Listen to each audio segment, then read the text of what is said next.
Meus amigos e minhas amigas, sejam todos muito bem-vindos. A partir de agora, iremos estudar os corolários da boa-fé objetiva. Essa aula é de extrema importância porque a gente já tem algumas premissas básicas da lei da liberdade econômica, né?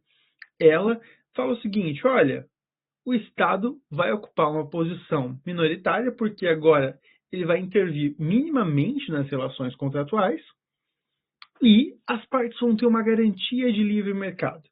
Mas eu te pergunto, como é que a gente organiza tudo isso a partir da teoria do direito obrigacional contemporâneo? Porque, veja, quando as partes têm autonomia privada para decidir o que elas querem fazer, elas usam os negócios jurídicos para criar direitos e obrigações. E um contrato, por exemplo, é um instrumento que cria direitos e obrigações. E por isso, a gente vai estudar o direito obrigacional contemporâneo, para que a gente possa entender conceito e algumas aplicações na prática dessa percepção do direito obrigacional. Perfeito? Pega o seu material. Já vou avisar para você, se eu vou te relembrar que você pode me seguir no Instagram. Se você tiver alguma dúvida, mande uma mensagem para mim, para que a gente troque uma ideia a partir das aulas. Perfeito? Vamos lá. Como é que a gente entende a relação obrigacional contemporânea? Veja, obrigação é um vínculo jurídico pelo qual o devedor, que é o sujeito passivo da obrigação, compromete-se a realizar, em favor do credor, uma prestação de caráter econômico. Essa prestação pode ser de dar, fazer ou não fazer. Esse é o conceito tradicional do professor Washington de Barro Monteiro. Aí, meus amigos, a doutrina começou a conversar e debater se toda obrigação tem um caráter econômico. E daí eu falo, olha, existem divergências na doutrina. O professor José Fernando Simão, ele traz um ponto muito importante. Regra geral, todos os contratos têm um caráter econômico, mas pode ser que o contrato seja um contrato existencial. E daí você fala, mas um contrato existencial? Como é que isso funciona? Eu vou dizer a vocês. Imagina um contrato de luz elétrica, um contrato de energia elétrica, né? Energia ou água, por exemplo. Meus amigos, os contratos, se você não tiver essa relação jurídico-contratual, você vai ter sem o mínimo, né? O mínimo para existir. E é um contrato de natureza existencial, porque você precisa tê-lo para poder existir minimamente, dignamente. Perfeito? Esse contrato, professor José Fernando Simão, também tem um conteúdo patrimonial e um conteúdo econômico. Por quê? Porque com ele você tem uma relação de devedor, credor, tem uma troca de dinheiro em relação a isso. Então, todo contrato, na percepção do professor José Fernando Simão, tem um caráter econômico. Perfeito? Mas eu queria trazer para vocês que tem divergência doutrinária acerca do tema. O problema, meus amigos, é que assim, a obrigação ela não nasce e morre, simplesmente. Não. Existe uma relação obrigacional que às vezes pode perdurar no tempo. Né? Imagina um contrato de trato sucessivo, onde cada mês a pessoa, credor e devedor, vão pagando, né? Um entrega uma saca de arroz, o outro paga o valor pela saca de arroz, no outro mês entrega de volta a saca de arroz e paga contra a prestação. Então, meus amigos, existem contratos que se protraem no tempo. E aí, professor Clóvis de Couto e Silva fala algo muito interessante. Olha, a gente tem que entender a obrigação como um processo. Ou seja, é um conjunto de atividades necessárias que leva até a satisfação do credor. São fases independentes, né? Antes de você começar o contrato, durante o curso do contrato e após, né? Você finalizar um contrato. Mas essas fases, norteadas pela boa-fé, conduzem o adimplemento.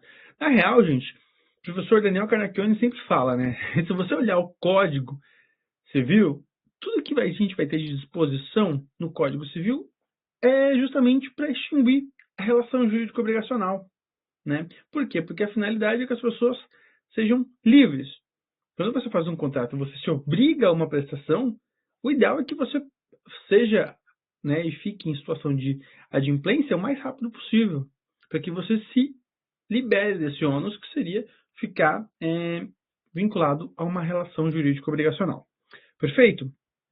E aí, meus amigos, a doutrina traz alguns princípios, algumas teorias que são fundamentais para a gente poder entender como é que a relação jurídica obrigacional hoje em dia é vista.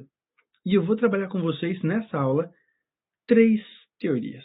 Que legal, para você aprender e você ver que isso aqui vai ter, meus amigos, uma finalidade prática muito grande. Você pode usar isso aqui na sua petição, no seu recurso, para você poder argumentar. Perfeito? Olha que interessante. Vamos lá. A primeira delas é a suprécio, que é um corolário da boa-fé objetiva. A gente sabe que a boa-fé objetiva é um princípio norteador da conduta humana, né? Pelo menos na relação privada. E a suprécio é uma das filhas da boa-fé objetiva. Sim só. Qual é o conceito de suprécio? A suprécio consiste na perda de um direito em razão da inércia capaz de criar uma legítima expectativa num terceiro. E daí, meus amigos, eu vou trazer aqui o número do RESP e a tarefa de casa sua é ler o inteiro teor desse RESP. Eu vou trazer por cima de como funciona esse caso para te trazer um exemplo e ficar mais fácil para você entender. Mas imagina um contrato entre A e B. A, ele é um posto de gasolina e o B, ele fornece gasolina. Perfeito? Eles fizeram um contrato falando, olha, todos os dias eu vou deixar com você 200 litros de gasolina. Aí no final do mês vai dar uma quantidade X e você me paga uma quantia Y. Perfeito? Ok. Aí o que acontecia? Eles fizeram esse contrato e todo dia o que estava recebendo, a parte que estava recebendo a gasolina, tinha que pedir ali um pedido mínimo de 200 litros de gasolina. Mas aí, tinha dia que ele pedia 50, tinha dia que ele pedia 100. Vamos supor que nunca era a quantidade mínima, né? Na relação, durante a relação do contrato. E se passaram anos. E aí, chegou o fim a relação contratual deles. E aí a empresa que fazia o fornecimento de gasolina falou, olha, veja bem, infelizmente você descumpriu o contrato. Porque você nunca fez o pedido mínimo. Só que se passaram anos e essa conduta ela se perdurou no tempo. Te pergunto, pode a empresa que estava fornecendo gasolina para aquela empresa, aquele posto de gasolina, que nunca pedia a quantidade mínima, exigir uma multa? Meus amigos, pela suprécio a gente poderia entender que não. Olha que interessante. Por quê? Porque a empresa que forneceria gasolina, ela perderia um direito em razão da inércia. Ela ficou inerte. Quando a empresa que pedia gasolina só pedia uma quantia mínima e não era a quantia combinada, ela não falava nada. Ela deixou a situação se prolongar no tempo e ela perde o direito. Por quê? Porque o posto de gasolina criou uma legítima expectativa de que aquela cláusula, por exemplo, não precisaria ser cumprida. Vocês vão ver na nossa próxima aula a interpretação contratual. E existe um tipo de interpretação contratual que fala, olha, se o comportamento das partes posterior ao contrato for diverso, você pode usar ele para interpretar o contrato. Muito interessante. Quero que vocês leiam o inteiro teor desse julgado. Perfeito? Teoria do adimplemento substancial. A segunda teoria que a gente vai estudar agora.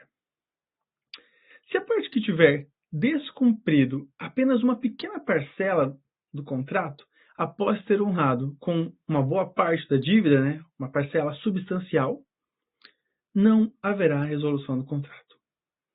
E daí você fala, professor, eu não entendi nada. Eu vou explicar para você. Bom, considerando que no Brasil está muito caro para você comprar um iPhone, imagina que a pessoa foi lá e comprou um Xiaomi em 24 vezes na Casas Bahia. Aí tá, comprou o Xiaomi e ela pagou 22 prestações. Mas ela foi demitida. E aí, o que aconteceu? Não pôde mais pagar. Te pergunto, a Casas Bahia pode entrar com uma ação de busca e apreensão para pegar o iPhone de volta? Não quero mais o contrato, eu devolvo o que ela pagou e quero o Xiaomi de volta. Pode isso, Arnaldo. A resposta, pela teoria do adimplemento substancial, seria não. Olha comigo que interessante. A parte, ela descumpriu uma pequena parcela do contrato. Ela já honrou com boa parte da dívida, né? Uma parcela substancial da dívida. E agora não faria mais sentido você resolver o contrato. Olha que interessante. Qual é a ideia principal desse dispositivo e dessa lógica de justiça, né? Seria a manutenção do negócio jurídico. Por quê? Porque não faz sentido, quando já está quase tudo pago, você extinguir e voltar ao status quo antes. Não. Mantenha o negócio jurídico e dê ferramentas ao credor para satisfazer a dívida. Porque esse é um primeiro ponto, né? Quando você fala em adimplemento substancial, as pessoas pensam, então daí você só paga as 22 parcelas, as outras duas você não precisa pagar. Não! A teoria do adimplemento substancial, ela não é um perdão da dívida ou ela não gera a extinção da dívida. É muito importante você ter isso em mente, hein? Ela não gera, por si só, a extinção da dívida. Por quê? Porque o credor tem ferramentas para que ele possa cobrar. Por exemplo, inserir o nome da parte no cadastro de inadimplentes. Ele pode, se ele tiver um contrato assinado pela parte, duas testemunhas, ele pode fazer o quê? Uma ação de execução de título executivo extrajudicial. Se ele não tiver a assinatura de duas testemunhas, ele pode fazer o quê? Uma ação munitória, buscando o quê? A recuperação de crédito. Olha que interessante, né?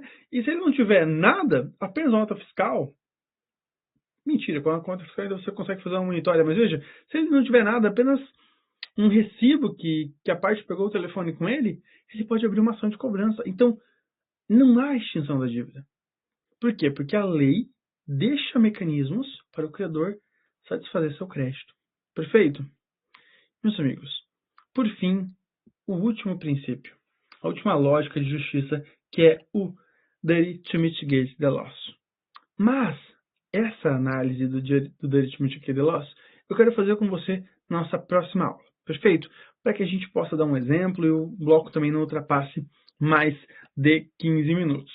Perfeito, meus amigos?